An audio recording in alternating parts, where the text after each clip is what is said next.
تاجکستان کې د روسیې سفیر ویلي چې تاجکستان د روسیې په همکارۍ په پوله کې له افغانستان سره امنیتي ترتیبات 2 برابره کړي دي. هغه په پوله کې امنیتي وضعیت بې ثباته بللی دی. پر همدې موضوع بحث لرو. د بحث لپاره موږ سره په خپرونه کې د سیاسي چارو شنونکی ښاغلی فیض الله جلیلي میلمه دی.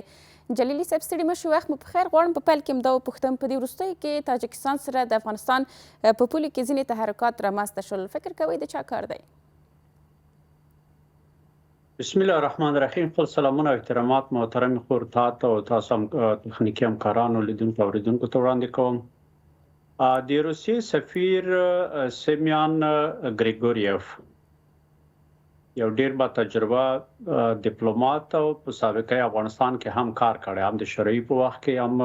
د روسیې په وخت کې، اوسنۍ روسیې په وخت کې. کوم څه چې دوی ویلي دي رښتیا هم د دوی لوی اندېښنه ده او دا زما په نظر کوم د امنیت د خرابولو لپاره چې چا عمل تر سره کړی، زما په نظر څو احتمالات شته. یو احتمال دا ده چې د طالبانو هغه ګروپونه چې په تاجکستان کې اوسېږي، کله چې د تاجکستان روابط د افغانستان د اوسنی حکومت سره په جوړېدو شول او افغانستان حکومت هم دوی ته د امنیت ډاډ ورکړو، نو زما په نظر کوم مخالفین چالت تاجکستان کې اوسېږي د دې لپاره چې خپل ځان ته هغه ځای نورم ساتلی وي او د دواړو دولتونو ترمنځ د سیاسي او امنیتي مشکلات رامنځته کړي. فکر کوم د دوی د خوا نه به دغسې عمل تر سره شوی وي. یو دویم احتمال دا ده چې د پاکستان حکومت هم د افغانستان سره اړیکې ډېرې خرابې شوي، نو دلته بیا 2 احتمالات شته. کېدای شي پاکستان دا کار په دې خاطر کړی وي چې د افغانستان روابط د تاجکستان سره نور هم خراب کړي. کله چې د تاجکستان سره دا روابط خراب شول، امنیتي روابطو کې مشکلات جوړ شول، نو طبعا دغه بیا د ټول مرکزی اسیا او د روسیې سره په ټوله کې دا روابط خرابوي. ځکه د مرکزی اسیا امنیت د روسیې د ملي امنیت یو برخه بولي، روسیه خپل د ملي امنیت یو برخه ګڼي. او بل احتمال دا هم شته چې پاکستان دا کار په دې خاطر کړی وي چې الته د حالات داسې رامنځته کړي چې کوم د طالبان مخالفین چې په تاجکستان په دې منطقو کې اوسېږي، هغوی ته یو پیغام ورکوي پاکستان چې هغه خلک ځان طرف ته جذب کړي او د هغې خوا نه مستقیما هم د پاکستان د لوري نه او هم د تاجکستان د لوري نه د افغانستان د اوسني حکومت مقابل کې وهڅوي. په هر صورت خلاصه یې دا چې دا هغه چا دا کار کړی چې د دواړو هیوادونو ترمنځ امنیتي، تجارتي او سیاسي اړیکې خراب شي. او یو څه موده مخکې داسې ویل کېدل چې تاجکستان ممکن د افغانستان حکومت په رسمیت وپیژني، نو د دې لپاره چې د افغانستان حکومت په رسمیت نه پیژندلی، ممکن دغه حرکات تر سره شوي وي. ښه جلیلي صاحب، اسلامي امارات ویلي دي چې په دې اړه چې څوک نیولی هغه اعتراف کړی چې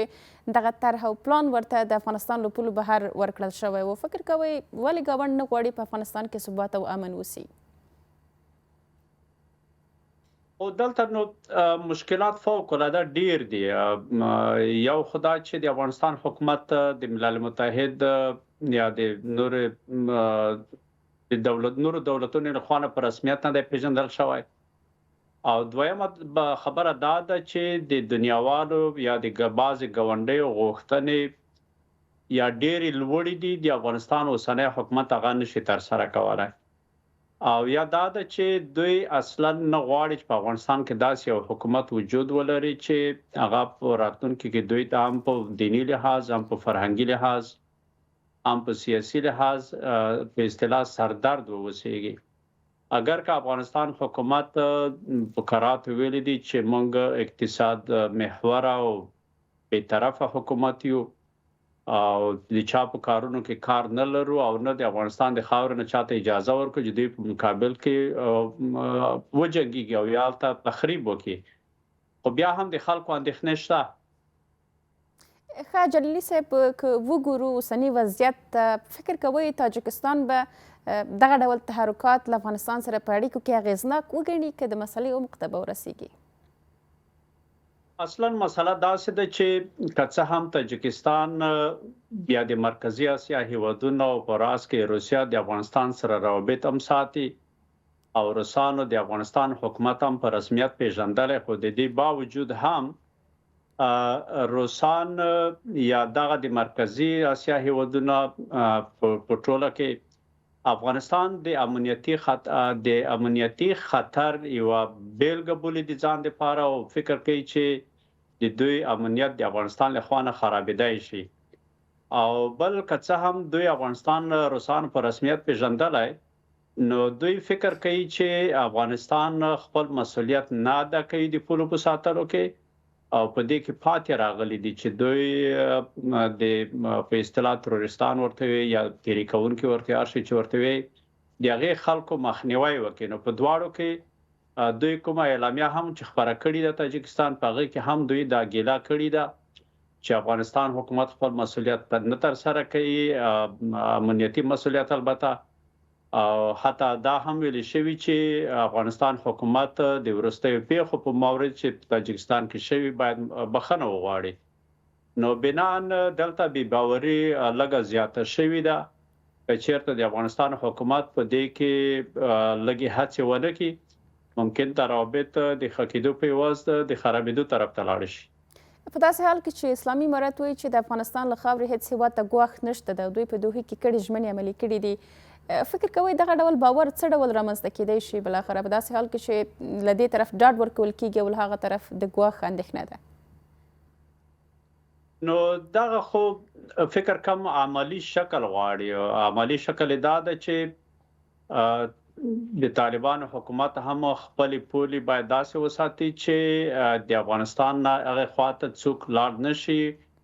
او په گاونډیو هیوادونو کې باید څوک مداغونه کې په اصطلاح ته امنیتي خطرات جوړ نه کړي. خو چون افغانستان په اوسنی حالت کې هم په اقتصادي لحاظ هم په دفاعي لحاظ باندې زما په نظر دومره قوي نه ده لکه گاونډیان چې دي، نو ښه خبره به دا وي چې د گاونډیو هیوادونو سره تفاهم وشي، د هغوی سره په اصطلاح ګډې ګزمې وشي په دواړو طرفونو کې، او یا دا چې د کومې بلې لارې نه یو بل میکانیزم ورته پیدا شي ترڅو چې پولي وساتل شي. که چیرته پولي ونه ساتل شي نو طبعا ګاونډي هیوادونه به د افغانستان سره مشکل پیدا کوي او دا مشکل به بیا دوامدار اوسېږي. مشخصا مثلا څه ډول تفاهم او څه ډول د ګډو پولو ساتنه فکر کوئ چې دا اوسنی تفاهم کم دی؟ نو اوسنی تفاهم خو فکر کم پوره ده، د دې کې به ډېر شک نه وي، خو که تاسو فکر وکړئ او فکر کم 13 ورځ متکی هم دا خبره وکړه چې موږ باید د تاجکستان سره د خبرو د لارې نه مشکل حل کو او د یو ګډ هغه باید رامنځته کو په اصطلاح ګډ امنیتي اقدامات باید وشي. نو دغه د ګډو امنیتي اقداماتو لپاره دوی باید طبعا په دې باندې باید وغږیږي چې یو میکانیزم رامنځته کړي چې دوی د یو ګډ قوت رامنځته کوي او کډواړه په بیلابېلو طرفونو کې هر یو په خپل طرف کې باید خپل غزمې زیات کړي او امنیتي اقدامات زیات کړي، کاغه علني اقدامات او کاغه استخباراتي اقدامات خو د پولو ساتنه باید وکړي. په داسې حال کې چې د تفاهم او خبرو اترو خبره کېږي چې دغه ډول سوی تفاهم او یا هم دغه ډول ستونزې د خبرو له لارې حل شي، تاجکستان بیا له مسکو غوښتي دي چې له افغانستان سره په پولو کې د دوی په پولو کې د نظامي مرسته زیاته کړي. فکر کوئ اساسي حل همدا دی؟ نو اساسي حل خو زما په نظر ممکن وي ممکن نه وي، خو تاجکستان هم یو کمزوري حکومت ته مجبور دی چې دوی د مسکو نه کومک وغواړي او مسکو هم د دوی سره کومک کوي، ځکه چې دا فعلا هم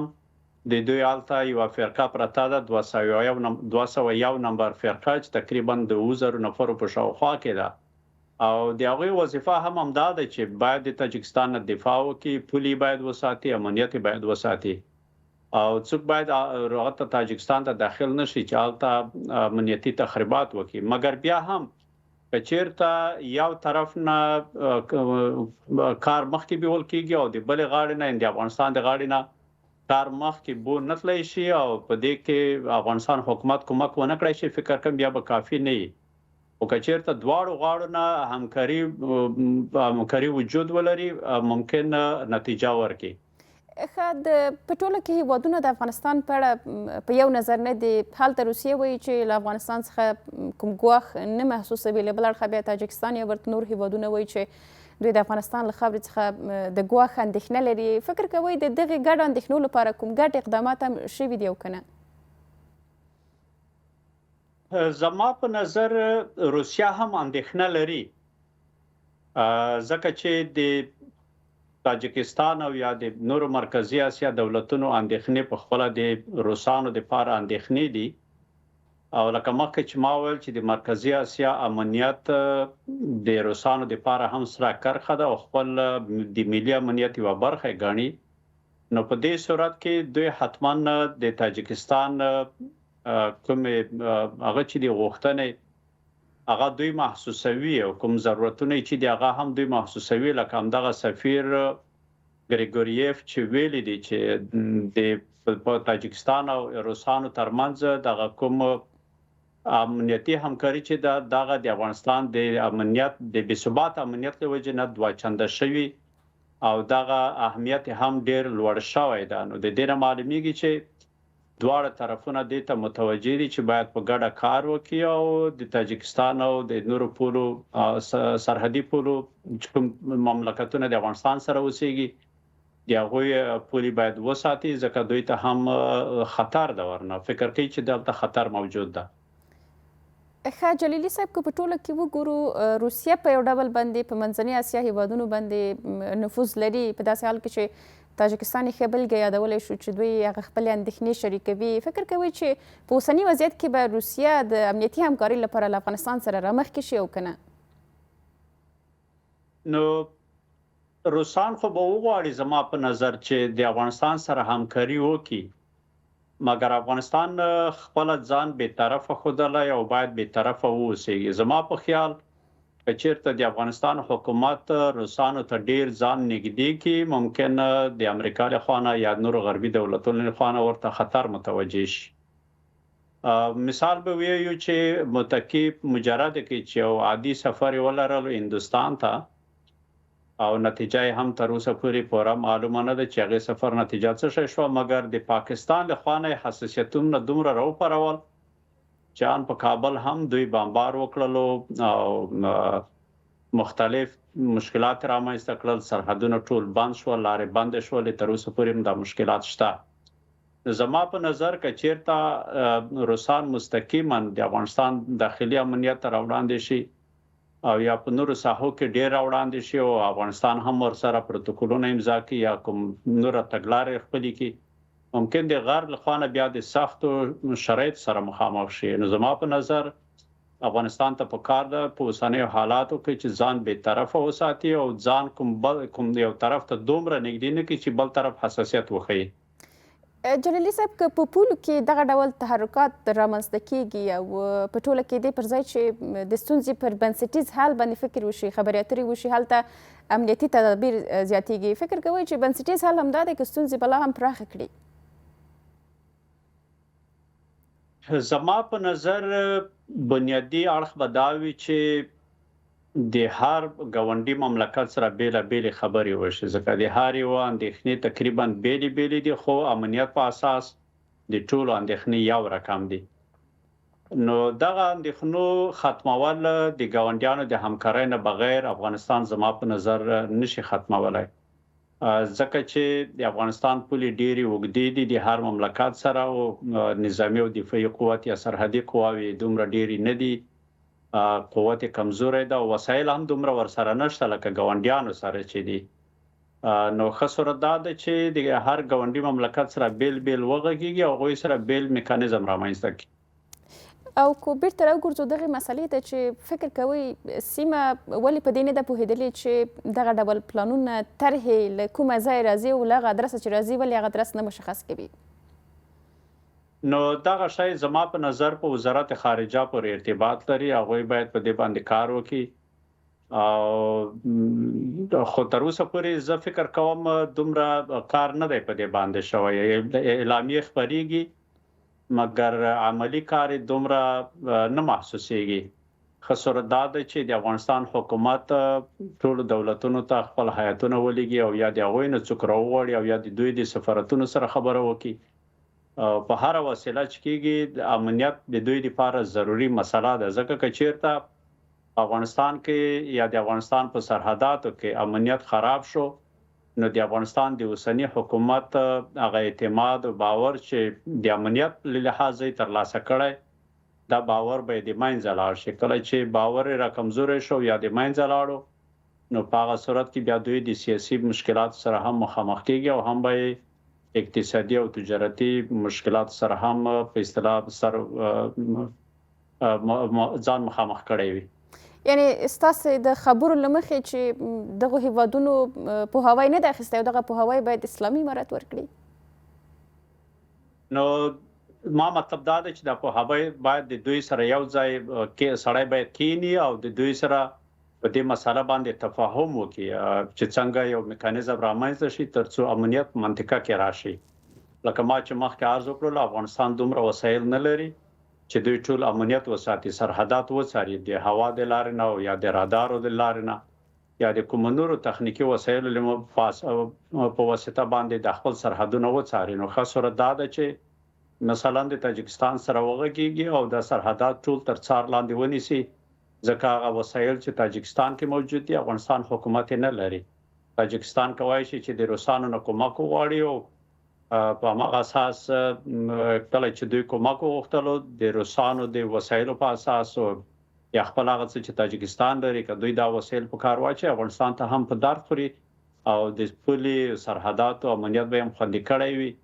نو که چیرته افغانستان ورسره ونه غږیږي افغانستان په خپل هم دا وسایل نه لري ممکن دا پیښې بیا تکرار شي او رښتیا هم څو واره تکرار شوي جلیلي صاحب وروستۍ پوښتنه کوم او بحث هم همدلته راغونډوو د دغسې اقداماتو په وړاندې فکر کوئ چې هغه څه چې له بهره طرحه کیږي او ترسره کیږي د کابل ستراتیژیک ګام باید څه وسي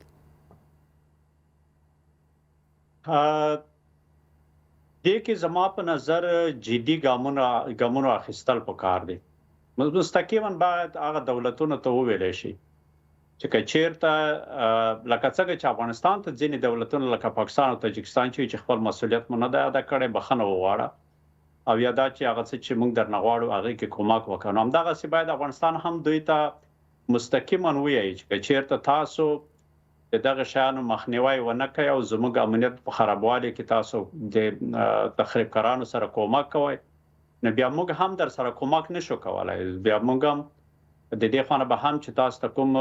خطرات متوجه کیږي دغه مخنیوي به موږ هم نشو کولای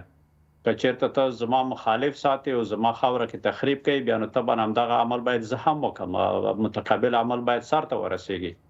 خو که چیرته په صغار د ور سره خبرې ونه شي په شفشف باندې څه نه کیږي خبره دا ده چې دواړو طرفونو ته د یو بل مخالفین سړی ونه ساتي د دولتونو البته د یو بل مملکت په داخلي چارو کې لاسوهنه ونه کوي او داخلي امنیتونه د یو بل مملکت باید خراب نه کړي ځکه که په هر مملکت کې امنیت خراب شو هغه مقابل بل دولت ته هم ضرر رسیږي نه یوازې هغه مقابل دولت ته بلکې ټولې منطقې ته ضرر رسیږي افغانستان کې د امنیت خرابوالی د ټولو ګاونډیو هیوادونو د امنیت د خرابوالي په معنا ده چیرته افغانستان پولیس ساتل شوی افغانستان کې امنیت وي ممکن په د نورو دولتونو کې هم ښه امنیت رامنځته شي یعنی جلیلي صاحب اساسي ټکی ګډ اقدامات نه ده چې پړه د یو لوري پر غاړه چول مطلب مې همدا ده چې باید په یو طرف باندې وانه چولای شي مسؤلیت باید دواړو طرفونو ته محسوس شي او دواړه طرفونه ګاونډي هیوادونه او افغانستان دواړه د مسؤلیت باید په ګډه سر ته ورسي ځکه په یوازې سر باندې امنیت رامنځته کول فکر کوم ممکن نه ده ډیره مننه کور مودان د سیاسي چارو شنونکی ښاغلی فیض الله جلیلي قرباني